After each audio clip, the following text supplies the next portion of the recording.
And then there's cancer. Cancer, cancer, cancer. Oh my gosh. If there's anything I've done that's gotten me in the most trouble, it's certainly been this song. Cheapers, guys. Get a sense of humor. I wrote Cancer in my 20s when Jim Bakker got busted, and Jimmy Swaggart said in a press conference that Jim Bakker was a cancer on the body of our Lord Jesus Christ. And then not long enough after that, Jimmy Swaggart got busted in a motel room with a prostitute. And I was like, well, if Jim Bakker is the cancer on the body of our Lord Jesus Christ, what the hell are you?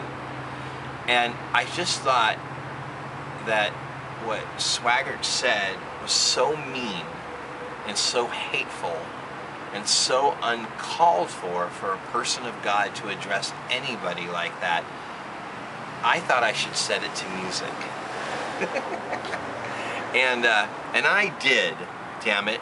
And I remember I lived in an apartment in West LA, and I wrote the song, and I'm practicing it day in and day out, and one of my neighbors came over and she said, for goodness sakes, I don't ever want to hear you sing again. She said, it's not enough that you're a horrible singer, but what kind of person sings about cancer over and over and over again? And I went, a Christian. So I knew I had a hit. I knew I had a hit. If I pissed off the neighbor, I knew I had a hit. So I kept that tucked away for years, and it almost ended up on Not Unclean. It almost ended up on Itch. It actually was in the performance schedule for Itch when I did acoustic shows. And I always noticed that when I did it, that it was met with a very, very, very chilly response. And chilly response in performance either means you're doing really well or you're doing really bad. But when you get a chilly response in a church environment, which is where most of my initial shows were, you really have to think long and hard about how bad you want to do something. But we recorded Cancer, and it's got that ba ba da da da da da thing going on, and boy, oh boy, do I think it turned out great. I love the song Cancer. I love it. It's got a good beat, and you can dance to it, and it makes everybody hate you. And lo and behold, when I was doing the Does God Sleep tour, gosh, everybody hated that song. It just flopped. It flopped at shows. Nobody wanted to hear it. I lost my audience. They shut down, and then they were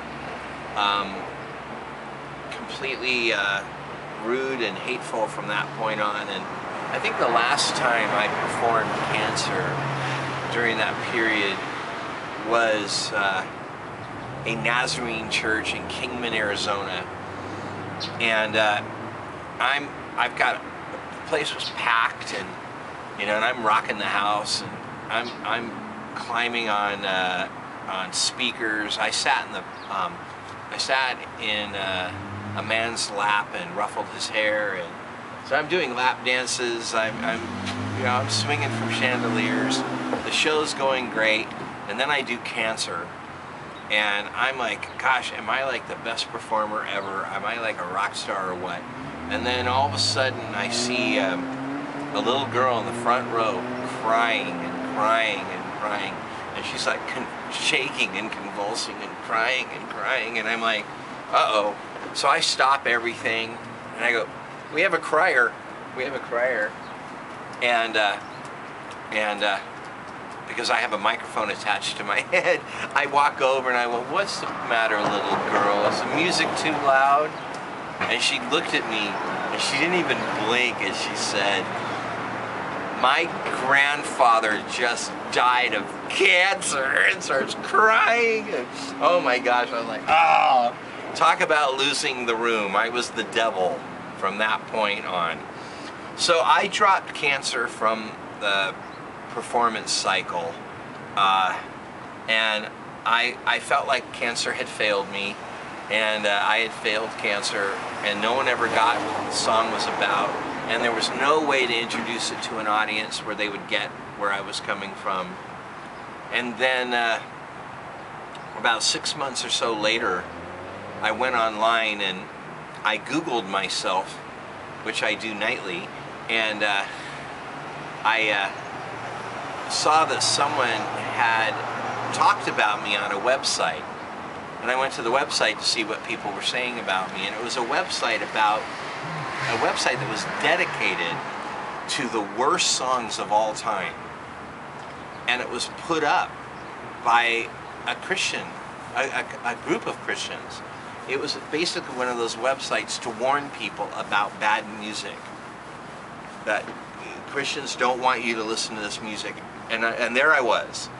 I was featured, and a lady wrote in and said, "I think I have found the worst song of all time. It's